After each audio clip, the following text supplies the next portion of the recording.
Corinne, bonjour, Bonjour Ludivine, comment tu vas? très bien et toi? Je suis Ça très va. contente d'être là. Eh ben, écoute, moi aussi, je suis ravie de te recevoir aujourd'hui. J'aimerais beaucoup que tu nous parles de tes activités, parce Ouais. que parfois, c'est pas toujours simple. Il y a beaucoup de thérapeutes aujourd'hui, dans le bien-être et toi, j'aime beaucoup, tes particularités. Donc Mmh. j'aimerais que tu me parles un petit peu de ton parcours, d'où tu viens et pourquoi tu t'es mis à ton compte et qu'est-ce que tu pratiques? Mais ça, on aura l'occasion de développer un petit peu plus tard. Déjà, parle-moi de toi et de ton parcours. Alors moi, comme tu l'as très bien dit, j'ai ma couleur, ma patine, mon authenticité qui se reflète là sur qui je suis. Et mon parcours a été aussi très atypique parce que j'avais besoin de confirmation personnelle pour m'engager dans ma voie professionnelle. Et j'ai commencé par l'animation. Puis être éducatrice, donc j'ai travaillé avec différents publics qui m'a apporté énormément et que c'était juste enrichissant de pouvoir aussi découvrir plusieurs pathologies, mais surtout plusieurs publics, si je peux dire ça comme ça. Et après, comme ma dernière casquette qui était, et ce qui est le plus fameux, pour chaque diplôme que j'ai eu, donc j'ai travaillé en tant qu'éducatrice non diplômée. Je me suis formée en tant que en VAE moniteur éducateur. Je l'ai eu. Je voulais plus faire ça. Je dis, bah merde, je vais aller où maintenant? Et ma dernière casquette est arrivée en passant par là, parce que l'éducation, c'était plus pour moi. Et il y avait l'aspect psychologique qui me manquait. Et comme par hasard, deux fées qui sont passées par là, qui ont dit thérapeute énergétique. Je dis, ouais, c'est quoi ça? On ne sait pas. Et ça m'a amené dans cette voie de découverte de moi, de qui j'étais réellement en épluchant mon oignon. Et c'est ce qui m'a permis ces deux merveilleuses femmes que je pourrais nommer là, Kiera Mata et Melo Mencipo, pardon. Et, euh, et du coup, mon parcours s'amène du coup au niveau de l'entrepreneuriat, parce que ça, pour moi, pourquoi l'entrepreneuriat? Eh ben, le salariat, pour entrer dans le moule, c'est clairement ça. Je me sentais pas à ma place tout le temps. Je me lassais très vite parce que suivre les rangs et à le rythme des personnes, c'était compliqué pour moi. Et qu'au final, dans l'entrepreneuriat, je suis libre de faire ce que je veux. Je suis libre de travailler avec qui je veux. Et ça, c'est hyper important pour moi de m'entourer de belles personnes, de personnes qui sont autant dynamiques, qui sont aussi dans leur unicité, dans leur être à eux, dans ça, là, cette pépite de leur couleur, et pas d'être formaté par la société ou l'entreprise, et que on a un peu pieds et mains liés.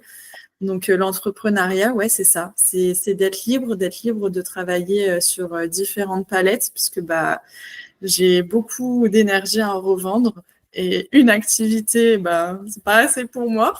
C'est beaucoup sur plusieurs. Même si ça a le même fil conducteur, j'ai besoin d'avoir de la diversité. Et dans le salarial, c'est pas, je me suis pas retrouvée dans ça. Et en tant qu'entrepreneuse, ouais, j'ai un parcours qui est assez riche, multicasquette. Et dans mon entrepreneuriat, je mets toutes ces compétences-là au service de chacun. Et maintenant, qu'est-ce que je fais? Voilà, c'est ce que j'allais te demander. Tu es thérapeute énergéticienne. Qu'est-ce que ça veut dire? Alors, thérapeute énergéticienne, allez, on va mettre un peu aussi ce carcan-là de côté. On va dire un peu plus, j'éclaire l'essence cachée de chacun. Qu'est-ce que c'est l'essence? L'essence, ça va être la magie, le moteur de chaque personne. Allez, on va visualiser avec une voiture.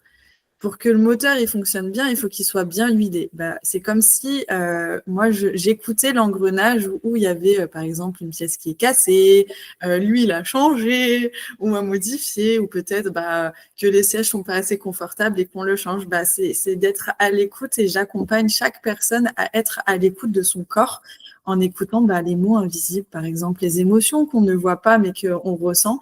J'accompagne mes clients à aller à cette écoute-là, à aller à ces écoutes de soi que on n'apprend pas, mais que du coup j'amène à apprendre et à comprendre et à se comprendre, parce que le constat que j'ai fait, c'est que c'est pas si évident de s'écouter, c'est pas si évident de se voir, c'est pas si évident de se dire et de voir la réalité qui est. Et pour ça, j'accompagne en douceur à s'entendre, à s'écouter, à se voir et à se ressentir. Donc, thérapeute, oui. Énergétique, oui. Mais éclaireuse du soi, un peu plus. Alors, il y a un truc qui m'a beaucoup amusé quand on s'est rencontrés, parce qu'on avait organisé il y a quelques mois un atelier Les Super Financières avec Marilyn Combe. Et là, on a découvert l'épluchage de l'oignon. Alors là, vraiment, ça j'adore. J'aimerais que tu nous expliques qu'est-ce que c'est que cette épluchure d'oignon. Mais avec grand plaisir. Cet épluchage d'oignon, au final, c'est tout le conditionnement qu'on s'est créé, parce que sur ça, c'est comment nous, on l'a perçu et comment on l'a traduit intérieurement et qui s'est figé à l'intérieur de soi. Donc, l'environnement familial, l'environnement où on est né, par exemple en France, mais bien sûr, pour ma part, c'était dans le 95, donc plus les cotes du 95. Les croyances que nous sommes créées, chacun d'entre nous. Et cet épluchage d'oignon, ça va être aussi des croyances limitantes. Par exemple, je vais donner mon nom de famille, mais c'est comme ça que ça se passe chez les Safka. Oui, non, pas forcément. Et cet épluchage d'oignon, ça va être en fait tous les freins qu'on rencontre dans la journée, dans le mois, dans les années. Et c'est tous les cercles qu'on recommence. Et ça va être un peu comme le conditionnement de chacun. Je ne sais pas si j'étais assez claire. N'hésite pas à me dire s'il y a besoin que je réajuste ou que je traduis des mots. Non, écoute, ça m'a l'air un peu clair. Tu utilises aussi la méditation dans tes soins? Complètement. Alors, pas forcément que la méditation, mais c'est plus, oui, effectivement, on peut l'appeler comme ça, c'est de la visualisation guidée pour aller vraiment sur des soins transformationnels, c'est-à-dire de transformer, si je me reprends, c'est de transformer en fait, du coup, les conditionnements qui a été vers sur ce qui est. Donc, par exemple, c'est comme ça que chez les Sofka, ça se passe. Par exemple, un truc typique, il faut souffrir pour pouvoir réussir. De pouvoir aussi le transformer vers la douceur, que non, effectivement, on peut traverser les choses en douceur. Et ça, ça serait à amener sur de la visualisation guidée. Donc, c'est beaucoup avec les mots que je travaille, donc les mots MOTS que je travaille avec sur les mots MAUX. Donc, de transformer ce qui ne convient plus vers un mieux-être. Alors, si un patient vient te voir et qu'il a beaucoup de blocages, un patient, pardon,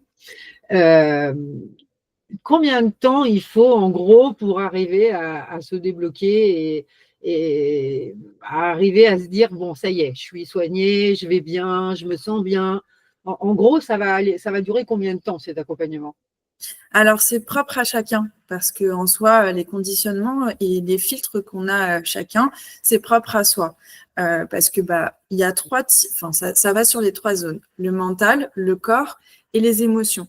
Et sur ça, en fait, pour avoir une belle transformation, il faut aller sur les 3. Et je suis en capacité d'aller sur les 3 pour aller transformer dans ces 3 parties.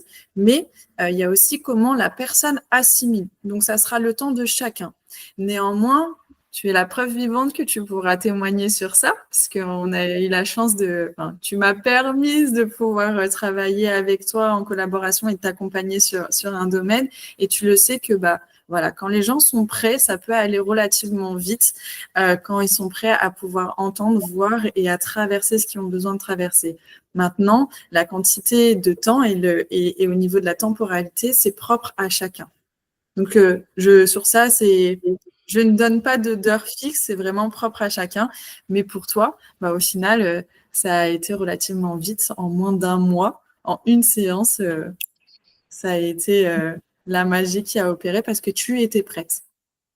Eh bien, écoute, je suis ravie. C'est vrai que c'est une expérience assez intéressante parce que ça reste assez virtuel et globalement, j'aurais tendance à penser que ce qui vient de la visioconférence n'est pas forcément un soin que tu peux recevoir dans un cabinet.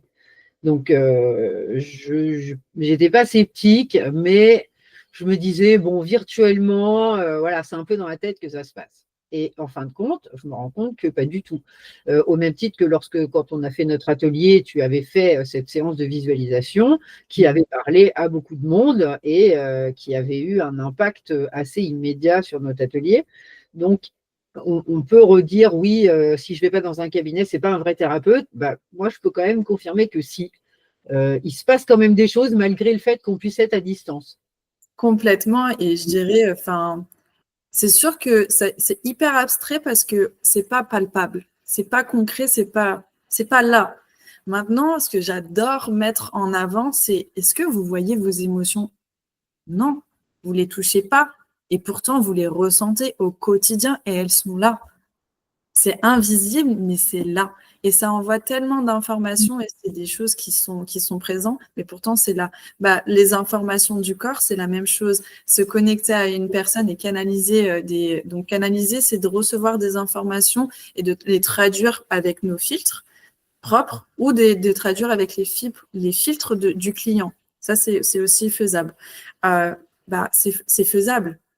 Comme la 3G, enfin non, pardon, excusez-moi, on a avancé. La 5G, on la voit pas, le Wi-Fi, on le voit pas, et pourtant c'est là. C'est la même chose. C'est exactement la même chose.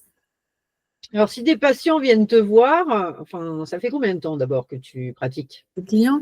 Ouais. Alors, mes clients, s'ils viennent me voir, déjà, ça fait. J'ai été certifiée thérapeute énergétique avec la Light Up Academy en septembre 24. Ouh là là. En septembre 2024, donc là, ça va faire 1 an que je suis certifiée thérapeute énergétique. Et quand tes patients viennent te voir, qu'est-ce qu'ils veulent? C'est quoi en vrai le problème et qu'est-ce qui amène quelqu'un à venir voir quelqu'un comme toi? Alors, quand les clients viennent me voir, généralement, c'est pour comprendre qu'est-ce qui se passe à l'intérieur d'eux et d'entendre ce qu'ils n'arrivent pas à entendre ou de voir ce qu'ils n'arrivent pas à voir parce que, en soi, les lunettes, j'apporte beaucoup de visions différentes et un autre point de vue différent et que ça change en fait de l'histoire que mes clients se racontent. Donc, qu'est-ce qu'ils viennent voir, qu'est-ce qu'ils viennent chercher réellement vis-à-vis de moi, c'est que ça bouge et que ça bouge rapidement. Et surtout qu'ils comprennent et qu'ils aient des outils adéquats pour eux pour traverser dans un cocon de douceur avec eux-mêmes. Et sur ça, c'est vraiment un travail d'équipe, c'est de comprendre qu'est-ce qui se passe à l'intérieur d'eux et comment ils peuvent le travailler et traverser en douceur. Donc, les symptômes, on va être sur quoi? Sur des crises d'angoisse, sur du stress? Exactement. Il y a aussi des douleurs somatiques comme ou même du mal à dormir, une charge mentale trop présente, du mal à tomber enceinte, une digestion aussi qui n'est pas forcément qui fonctionne mal ou qui peut être en lien avec la nourriture, mais ça c'est aussi un part. Des situations qui reviennent encore et encore, un mal-être comme ce que tu as très bien dit, des crises d'angoisse, mais aussi peut-être une tristesse profonde. Voilà, c'est des divers mots qui peuvent se présenter et qui peuvent, ils peuvent venir vers moi. Alors, pour parler un petit peu du futur, quels sont tes projets en cette nouvelle rentrée? Ah, mes projets en cette nouvelle rentrée. Alors, j'ai créé un accompagnement qui s'appelle l'Envol, qui est spécifique pour les structures sociales et scolaires. donc qui accompagne les enfants et même les grands, parce que ça va aussi des deux, à comprendre leurs émotions et à entendre leurs émotions, donc de créer leur boîte à outils émotionnels. Donc ça, c'est un projet qui s'appelle l'Envol et que je souhaite démocratiser dans un maximum d'établissements scolaires et socioculturels et sociomédicaux aussi. Donc ça, c'est le premier projet. Le deuxième, c'est de continuer du coup à accompagner mes clients à les comprendre leurs mots et à aller vraiment à l'intérieur de soi pour révéler leur potentiel primaire et même plus encore. Et aussi d'accompagner du coup les entreprises et même les entrepreneurs ou les entreprises qui sont déjà là pour aller booster leur entreprise ou même aller poser ce qui a besoin d'être vu et d'être amélioré ou réajusté. Donc ça, c'est vraiment les 3 gros domaines qui est bien présent pour moi dans cette dans cette rentrée. Donc ça va, tu es confiante, tout va bien. Tu es heureuse de ce début d'année? Clairement, clairement. Et c'est un renouveau qui fait du bien et une renaissance aussi. Où est-ce qu'on peut trouver sur les réseaux? Peut-être tu as un site internet aussi. Alors, vous pouvez me retrouver sur Facebook au nom de Laurine, donc Lo est décomposé Laurine pour mon profil personnel, ou sur Laurine Thérapeute, Laurine Sofka, thérapeute énergétique, sur toujours Facebook en page professionnelle, et après sur Instagram en tant que Laurine Sofka, pour tout ce qui est plus des conseils, de pouvoir aller à l'essentiel ou même d'échanger. Et pour le côté plus pro, ça sera sur LinkedIn, sur Laurine Sofka. Pour l'instant, la page professionnelle, pas encore, la page Internet, mais ça va venir. Bon, eh bien écoute, je te remercie beaucoup pour cette interview. J'espère que les internautes auront trouvé très intéressant de découvrir ton métier. Donc, je rappelle que tu es thérapeute énergétique et que ça reste rare. C'est pas forcément un terme qu'on entend souvent d'ailleurs. Complètement. Complètement. Et s'il y a des questions, n'hésitez pas à venir et prendre contact avec moi. Eh bien, il n'y a pas de souci. Je te souhaite une très belle journée, Laurine. À très bientôt. Merci Ludivine pour cette interview. À très bientôt. Allez, bonne journée à tous. Au revoir.